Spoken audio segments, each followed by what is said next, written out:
Yamnqongo. Yintoni lena athi umntu emhle umuntu omjonge yayibabe ndiyazi impundulo mfaneni ngendisithi nje kodwa ke umfanekiso wayo lonto ubona apha yiyo le aba bantu hayi ndifuna ukuzela mkakuhle Mnqongo aba bantu bahle kodwa balast emadodeni hayi yebhuti ndithi kuwe qala kule ndawo ithi ikhiwane lihle uyalibona kodwa into engaphakathi phakulu imbi hayibo nangona izabe iyinto etyiwayo kodwa laa nto ipha ngaphakathi imbi wakwa kuyona loo nto kunjani kudala isininzi and ke ngoku ujonge nesa siXhosa sithi ayihlabi ngakumisi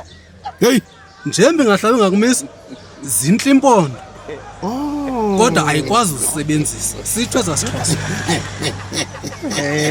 ya njalo bhuti